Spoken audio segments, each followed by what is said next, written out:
Olá, eu espero que essa mensagem seja fonte de esperança, de ânimo e fé para o seu coração. Mas antes, eu quero te fazer um convite muito especial para você inscrever-se no canal e ativar as notificações. Isso vai nos ajudar e muito a espalhar ainda mais as boas novas de salvação no Evangelho de Jesus Cristo. Primeiro livro de Samuel, capítulo 7, nós vamos ler a partir do verso 1, e eu leio da Nova Versão Transformadora, que traz o seguinte texto. Então os homens de Kiriat Jearim foram buscar a arca do Senhor.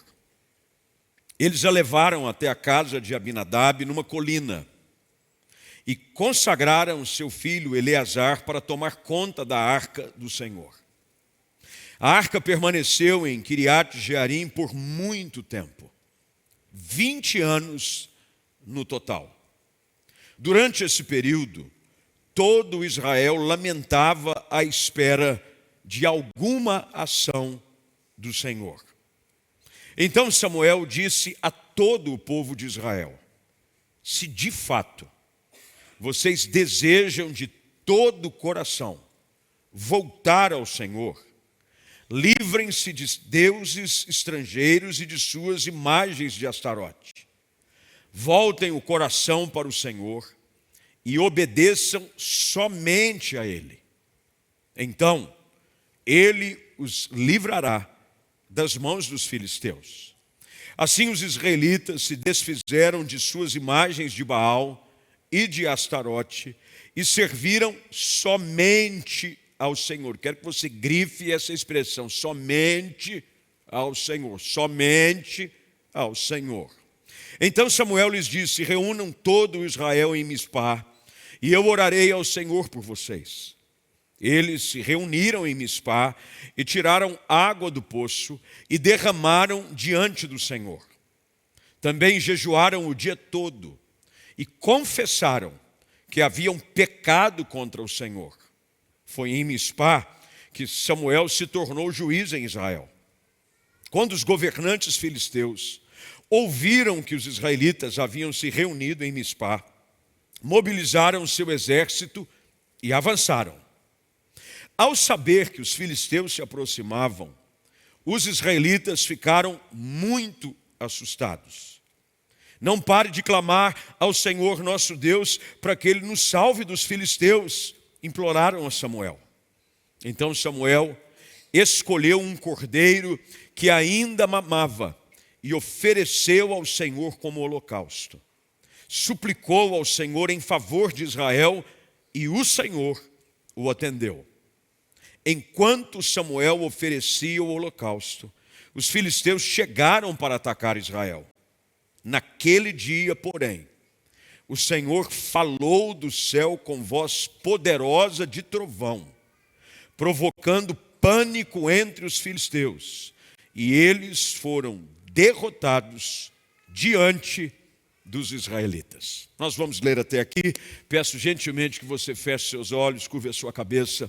Vamos falar com o Senhor. Pai, nós te agradecemos pela oportunidade de estarmos juntos e, mais uma vez, prestar o nosso culto de adoração ao Senhor, pelas tuas maravilhas, pelos teus grandes feitos. Obrigado por tudo aquilo que o Senhor já tem feito por nós. E pedimos agora que diante da tua palavra, o teu Espírito conduza a tua igreja, para que possa compreender da melhor maneira possível a revelação que o Senhor quer nos dar nesta noite. Que hoje haja cura, salvação. Que hoje haja, Senhor, um desejo de andar segundo a orientação da Tua palavra, em santidade e em pureza, porque este é o desejo do Teu coração para com cada um de nós. Oramos no nome poderoso de Jesus Cristo. Amém. Se há algo que nós encontramos repetidamente nas Escrituras, é a consequência que o pecado traz sobre a vida daqueles que o praticam. O pecado traz consequências devastadoras. Aqueles que decidem o caminho do pecado se tornarão vítimas dos seus próprios pecados. O pecado tem um poder destruidor, não só no presente, mas acima de tudo, quanto ao porvir. O salário do pecado, diz a palavra, é a morte.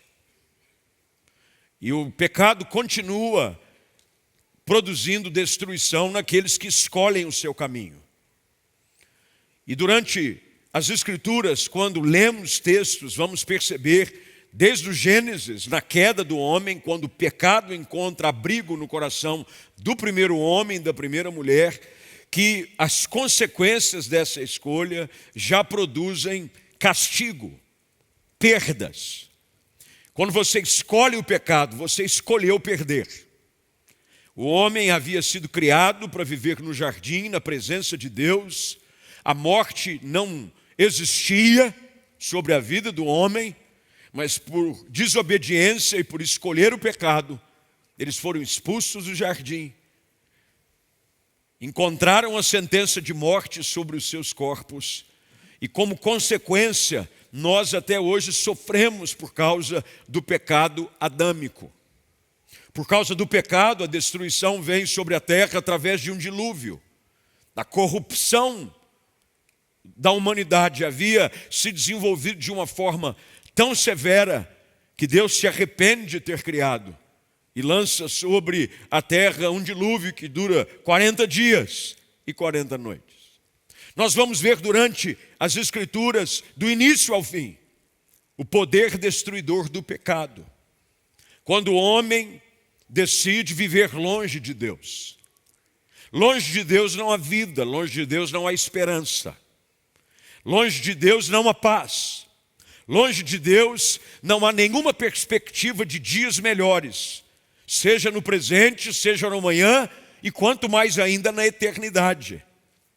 A palavra afirma, e o Senhor diz isso através de Isaías, no capítulo 59, de que os pecados fazem separação entre Deus e o homem. Por mais que você clame, por mais que você peça, por mais que você insista, e esse foi o problema deste capítulo em especial, porque Deus diz, os meus ouvidos não estão surdos, nem os meus olhos estão cegos. O problema é que os vossos pecados fazem separação. Quando eu ando no caminho do pecado, eu decido andar longe de Deus. E longe de Deus não há esperança. Você pode se dar bem no trabalho, você pode se esforçar, você pode tentar ser a sua melhor versão todos os dias. Mas a vida abundante só existe quando você decide andar com Deus, confessando o seu pecado, abandonando a velha vida e vivendo, como as Escrituras afirmam, em novidade de vida.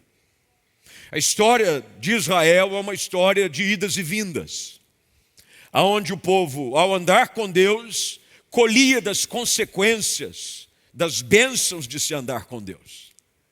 Mas quando decidia se afastar de Deus, as consequências também vinham sobre a vida do povo. Nestas idas e vindas, o povo sofre. São nessas brechas que damos por andarmos longe de Deus que estamos vulneráveis. E o inimigo da nossa alma constantemente vai procurar, nessa nossa vulnerabilidade, cumprir o seu papel de que é matar, roubar e destruir. Quando deixamos o pecado ter um acesso à nossa vida, ele vai corroendo aos poucos. É por isso que casamentos fracassam. É por isso que famílias desmoronam. É por isso que pessoas desistem.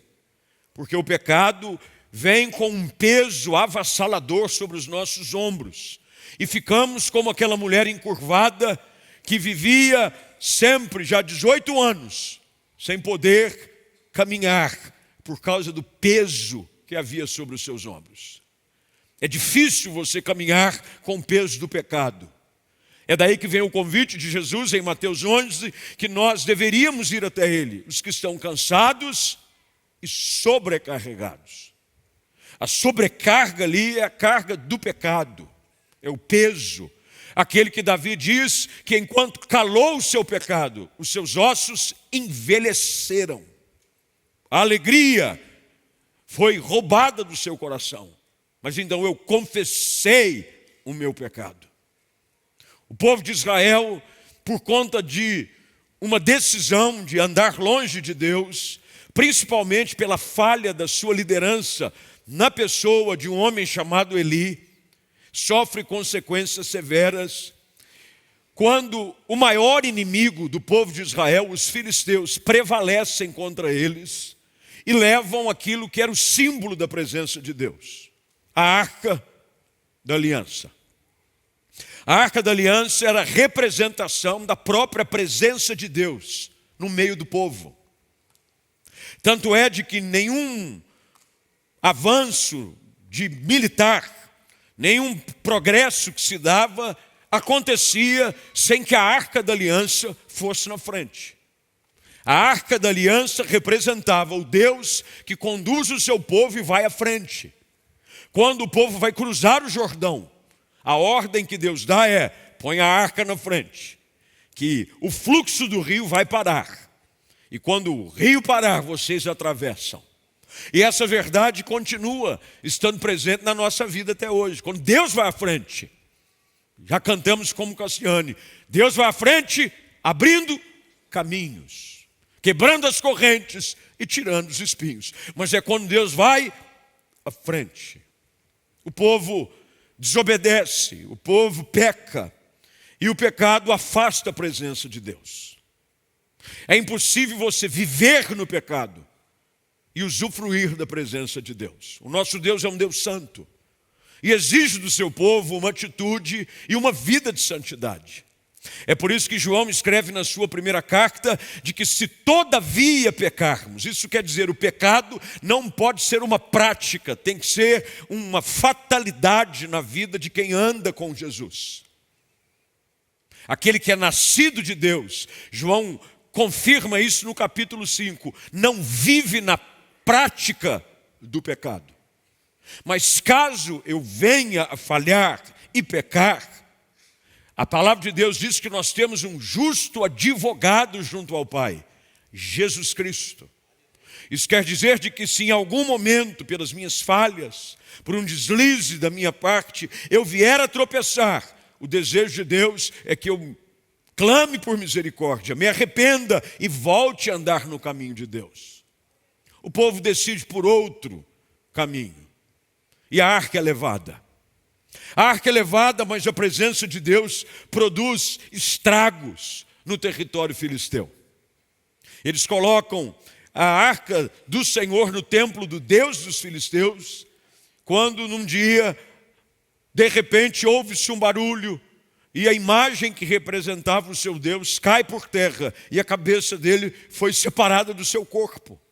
Tumores, pragas começam a surgir entre os filisteus. Ele diz: fria, esse negócio da presença de Deus aqui no nosso meio, nós sendo pecadores, não funciona. E eles decidem devolver a arca. E é nesse momento que nós encontramos esse texto. No capítulo 6, traz a narrativa da devolução da arca por parte dos filisteus ao povo de Israel. A arca é levada e ela chega até o lugar chamado Kiriat Jearim. Eles levam até a casa de um homem chamado Abinadab. E a arca fica ali, a arca permanece em Kiriat Jearim por muito tempo. O que acontece quando a presença de Deus, quando o pecado, quando a decisão de se andar longe de Deus permanece como uma decisão, como uma realidade na nossa vida por muito tempo? Bem, a Bíblia diz que durante esse período, verso de número 2, no final dele, o povo lamentava. Deixa eu dizer algo para você, tanto você que está aqui, como você que está em casa. Andar longe de Deus só produz em nós lamento. Lamento. 20 anos. 2 décadas. Muito tempo. Muito tempo, e nesse período, lamentação. E o povo esperando que Deus fizesse alguma coisa. É interessante quando às vezes nós olhamos e o nosso caminho está longe, escolhemos um caminho distante de Deus, permitimos com que o pecado encontre espaço na nossa vida e vivemos lamentando, dizendo: quando é que Deus vai fazer alguma coisa? Quando é que Deus vai mudar a minha história? Quando é que Deus vai restaurar a minha família? Quando é que Deus vai entrar em ação? Bem, diante desse cenário, diante dessa pergunta, onde eles fazem: até quando vai durar esse meu sofrimento? Samuel, o profeta de Deus, ele encontra ali uma oportunidade para que o povo reconheça o seu erro, se arrependa e volte para o caminho da vida. Eu acredito muito que nessa noite, essa é a oportunidade que Deus quer nos dar. A oportunidade que Deus quer dar, quem sabe, para algumas pessoas que aqui estão e outras tantas que nos acompanham online ou ouvirão essa mensagem, se não ao vivo, em algum momento, em algum lugar, que porventura estão vivendo essa mesma agonia. Do ponto de vista pessoal, você acha que está tudo bem, você não fez nada de errado. Mas quando você olha um pouco mais atentamente para a sua realidade, você há de concordar comigo e consigo próprio de que a presença de Deus tem estado distante da sua vida. E de que por ter escolhido viver segundo o curso do seu próprio coração, a sua aventura na vida se transformou numa aventura de lamentação.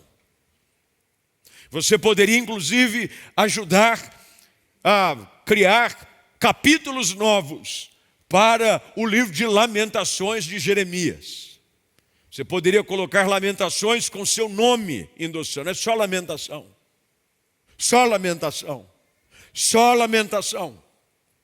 Diante desses cenários, então Samuel diz ao povo de Israel. E aqui eu quero, olhando para esse texto, te ajudar nessa noite a como encontrar um caminho que te leva a viver uma vida de acordo com o padrão de Deus para você. Como é que você pode viver sem a ação contínua do pecado sobre a sua vida? Qual é o caminho, pastor? Qual é a forma de eu sair dessa vida de lamentação, de espera? Qual é a saída que eu posso encontrar? Antes de mais nada, é importante você lembrar de que o próprio Senhor Jesus Cristo afirma de que só há um caminho que leva ao Pai. E Ele é o caminho. Não há nenhuma outra forma de você se relacionar com Deus que não seja através de Jesus Cristo. Não é religião, não são as boas obras, não é a sua boa intenção, mas é entender de que Ele é o caminho, Ele é a verdade e Ele é a vida. E que ninguém vai ao Pai se não for por Ele.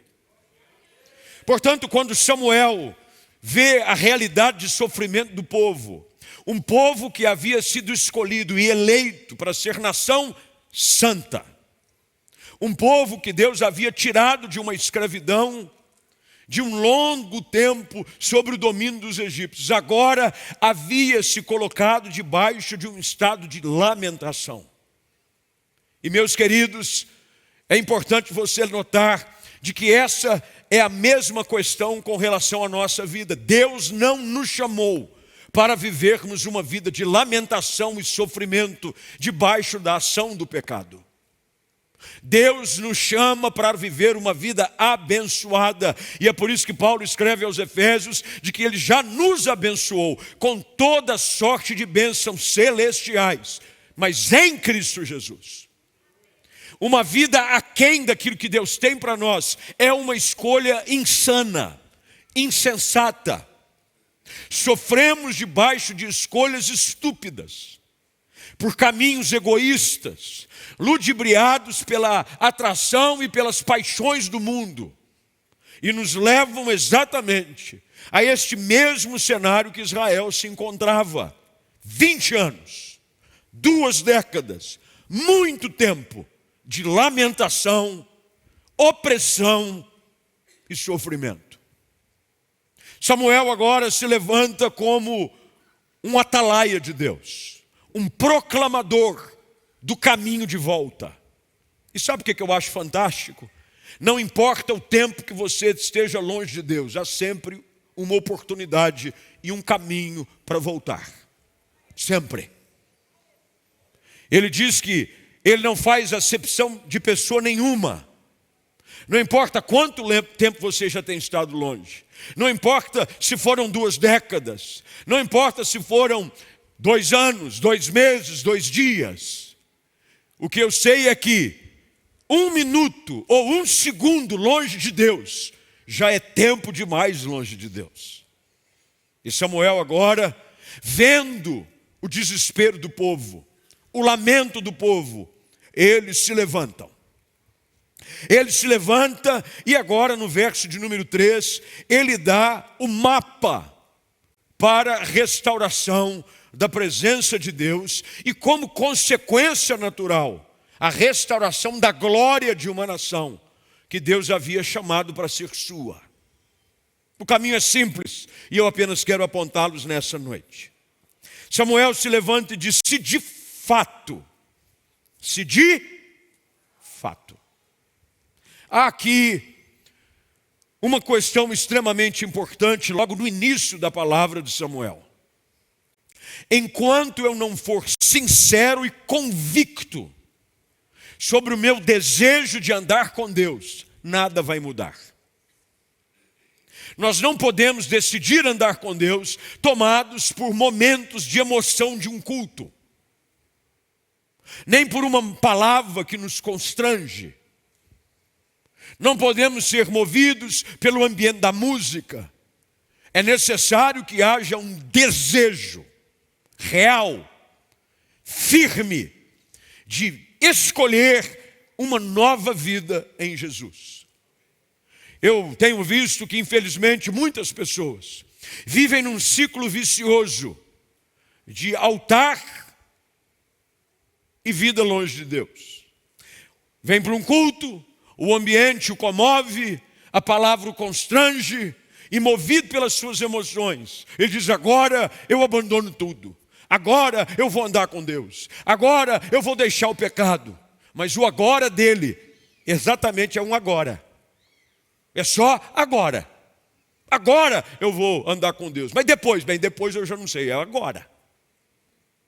Samuel diz: se de fato vocês desejam de todo o coração voltar ao Senhor, se há realmente esse desejo, ele precisa ser seguido de algumas decisões práticas. Andar com Deus não é apenas a verbalização de um desejo, é também a realização de novas práticas.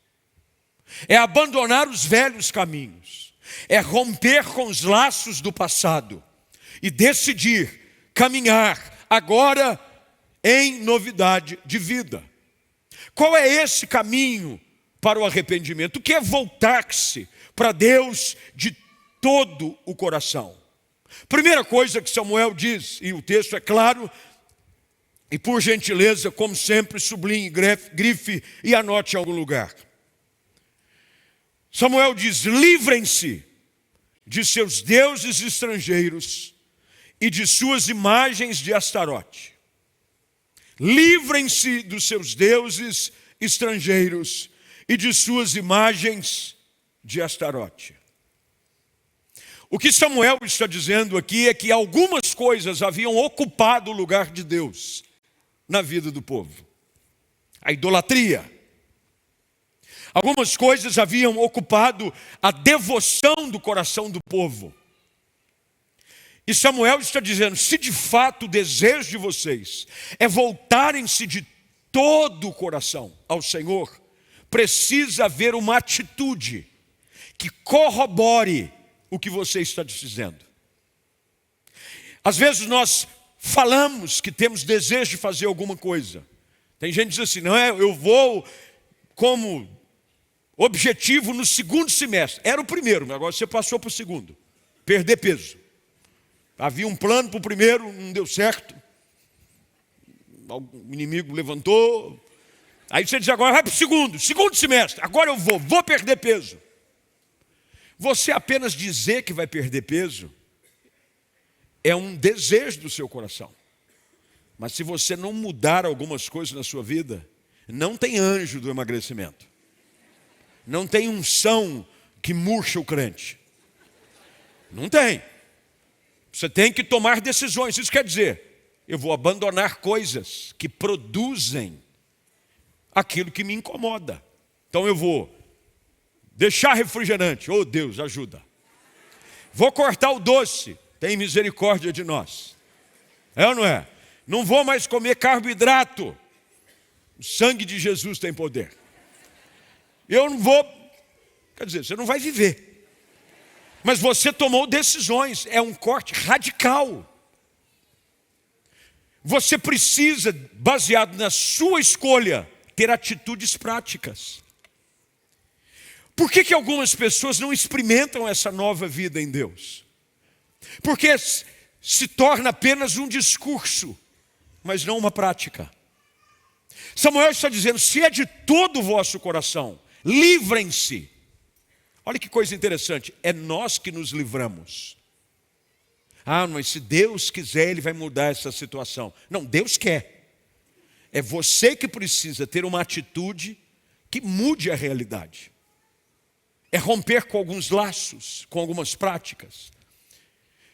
Não há um esquadrão que é selecionado por Samuel, que invade a casa dos israelitas, dizendo, nós vamos arrancar tudo aqui que não está de acordo. Não, porque Deus não quer isso.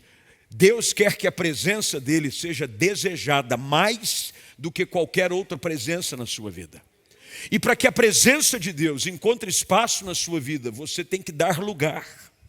É livrar-se. Práticas, vícios, situações que representam aqui, no caso, a influência do mundo na vida do povo. Lembre-se de que quando o povo é tirado de Israel, ele é conduzido agora sobre uma lei que Deus entrega a Moisés, para que ele fosse regido por ela. E dentre as leis que você encontra lá no livro do Êxodo, capítulo 20, que são os 10 mandamentos, um dos pilares, um dos alicerces, aquilo que a gente pode chamar de carta magna de Deus, no seu relacionamento para com o homem é, não farás imagem de escultura, nem semelhante sobre algo que há na terra, nada. Não adorarás outros deuses, senão o Senhor, o teu Deus. O que Samuel está dizendo? Vocês feriram uma lei de Deus. E vocês agora têm deuses estranhos e imagens dentro de casa. Era dentro de casa. Era na família. E aqui há uma ordem clara que Samuel dá. Livrem-se. Livrem-se. Quando você lê o livro de Atos dos Apóstolos, quando Paulo começa a pregar o evangelho em Éfeso, e o Espírito Santo cai sobre a vida daqueles homens e Paulo começa a ensinar e a pregar. A Bíblia diz que muitos estavam praticando obras de feitiçaria e usavam livros para isso. As Escrituras afirmam de que eles pegaram esses livros e queimaram. Ali havia um exemplo claro de que a partir de hoje eu decido colocar como prioridade na minha vida a presença de Deus e abandonar as velhas práticas. É uma loucura nós acharmos que viveremos a plenitude da glória de Deus na nossa vida, dividindo o nosso coração com a glória e a presença dEle, mas também com prazeres do mundo. Tem gente que quer vir aos cultos de domingo, ouvir uma palavra, ser edificado por um louvor, mas durante a semana continua ainda com os seus altares dentro de casa, com os seus altares no seu coração, praticando coisas que impedem a plenitude da presença de Deus na sua vida. Samuel está dizendo, se é desejo do vosso coração. Meus irmãos, Deus, Ele é atraído, a presença de Deus é atraída para a nossa vida com um desejo sincero. Eu tenho que desejar. Assim como a corça anseia pelas águas, diz o salmista, assim a minha alma tem sede de ti. É um desejo quase que insaciável. Você já sentiu aquela sede depois que você come o arroz ou o feijão que a sua sogra faz e salga ele demais? Sabe aquele negócio que às vezes salga e você fica, ou você come aquele churrasco que a pessoa achou que estava fazendo um ritual de descarrego e salga a carne como se fosse, e fica com aquele negócio que você quer beber muita água, eu preciso tomar alguma coisa, eu preciso de água, e você toma 1, 2, 3, 4 copos, porque você está precisando. É exatamente isso que Deus espera de nós.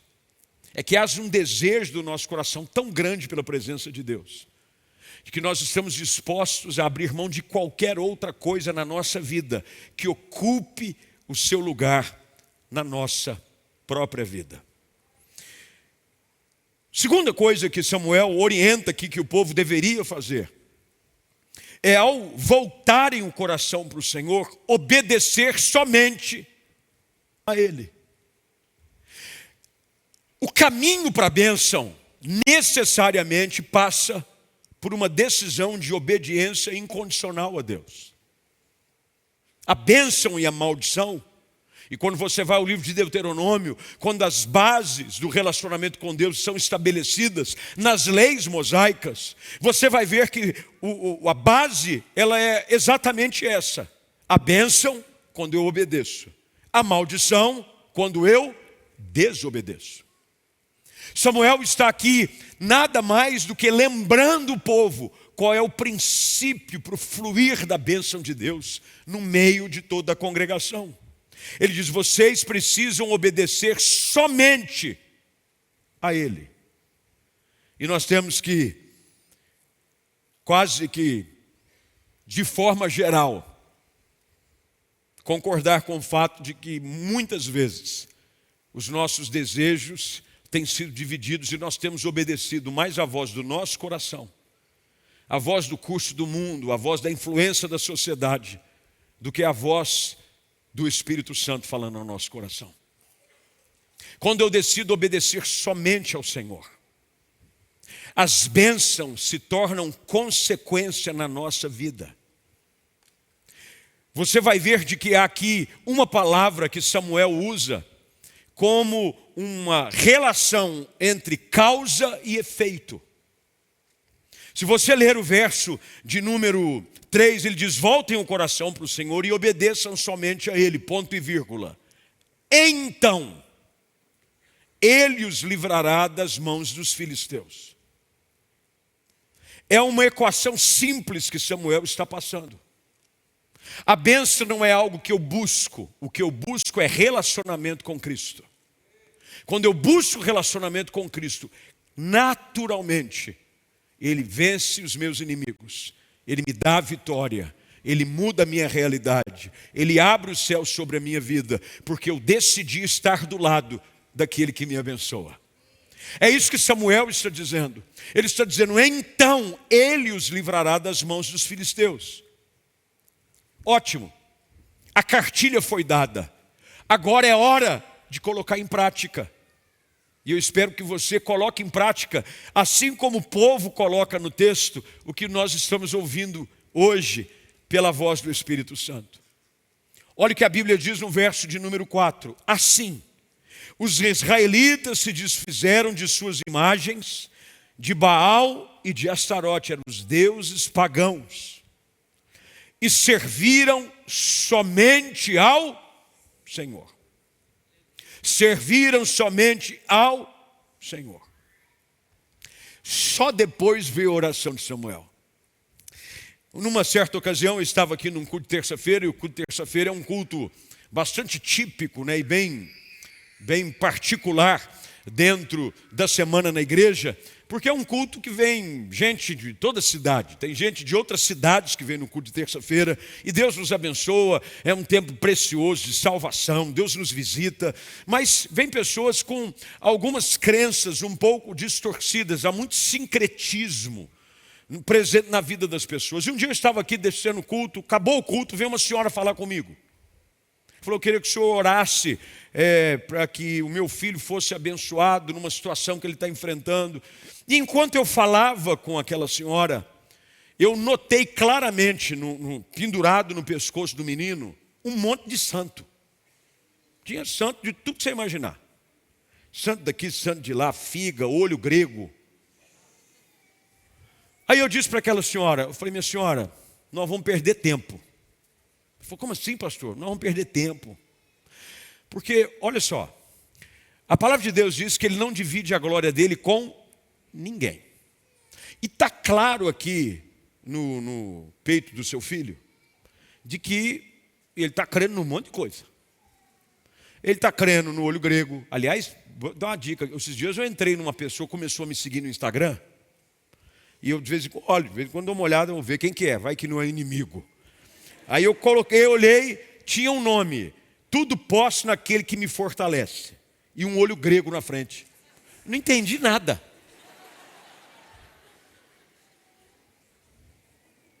Um olhão grego lá, com um negócio azul, negócio, e olho, tudo posso, está fora da doutrina. Voltando à história daquele menino, eu falei, olha, eu não vou orar pelo seu filho. Vamos fazer o seguinte, ele precisa primeiro reconhecer de que quem vai fazer a obra na vida dele é Cristo apenas.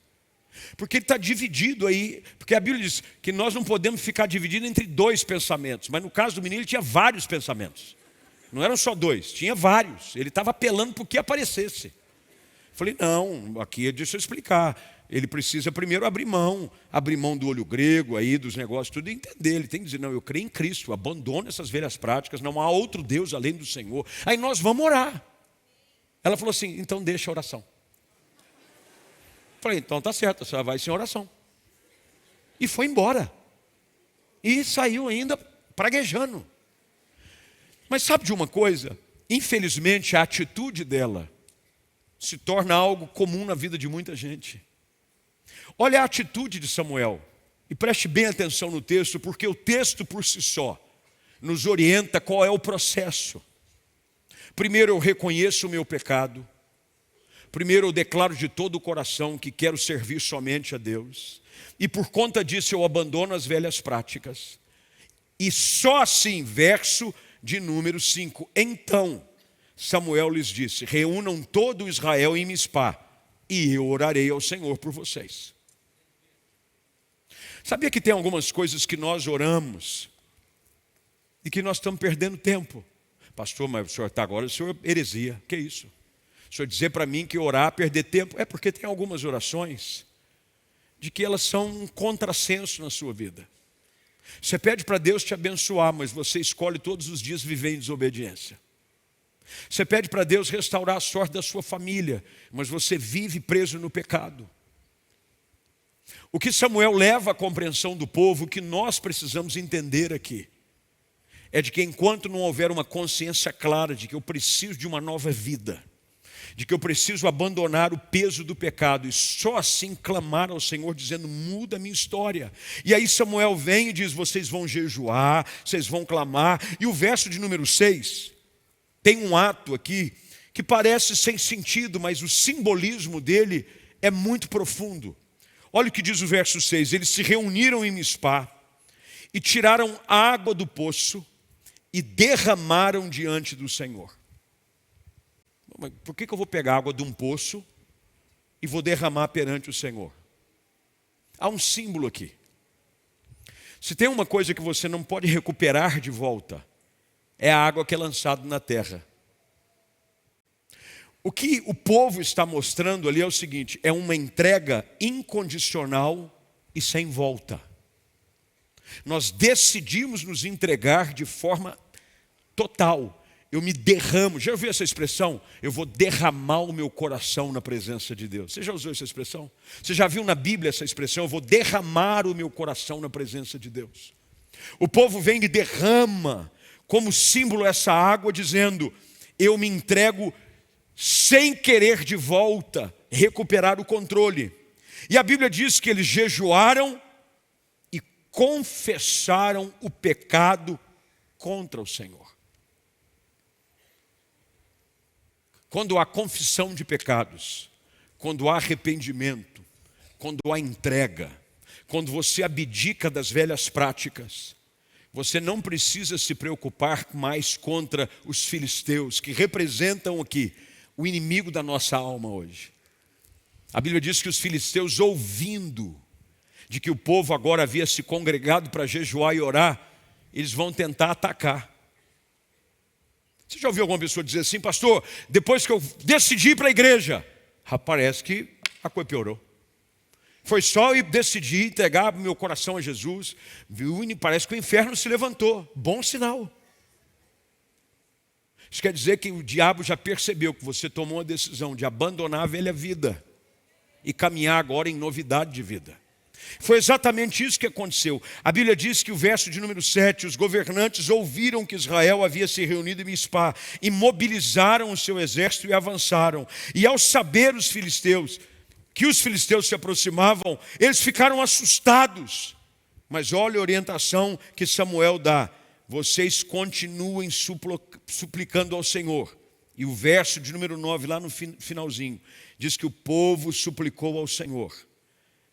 E o Senhor atendeu. E enquanto Samuel oferecia holocausto é o símbolo de consagração, de entrega, Deus bradou sobre os inimigos. E a palavra de Deus afirma de que quando Deus brada com voz poderosa, eles são derrotados diante dos israelitas. Não há guerra, eles não precisam pegar em armas nenhumas, não há estratégia de guerra, porque mais uma vez o Senhor dos exércitos assume a responsabilidade de lutar as batalhas do seu povo. Tem muita gente que está querendo vencer as suas próprias batalhas, porque deixou Deus de fora da sua vida. Continua ainda com seus deuses dentro de casa, com seus pecados, com as suas velhas práticas. Mas nessa noite o Espírito Santo de Deus quer usar essa história para trazer uma aplicação pessoal sobre a sua vida.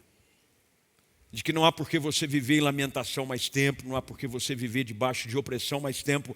Há um desejo de Deus hoje à noite, assim como foi com Israel, de perguntar para você: se de fato vocês quiserem a minha presença, voltem-se de todo o coração. Abandonem as velhas práticas. Desfaçam os altares deste mundo no seu coração, na sua casa. Jejuem e confessem os vossos pecados, porque eu estou pronto para liberar a minha palavra de vitória, de autoridade sobre a sua vida, para que os inimigos batam em retirada. E você possa, assim como o texto termina, definir um lugar na sua vida, porque eles pegam uma pedra e escrevem nela Ebenezer. Até aqui o Senhor nos ajudou. Não há por que você viver debaixo de lamento. Não há por que você continuar vivendo o caminho do pecado. Hoje Deus te chama, não agora pela voz de um profeta como Samuel, mas através da voz do Espírito Santo, que fala ao seu coração dizendo: não há por que você continuar com essa vida de sofrimento, de tristeza, aonde o pecado tem trazido destruição.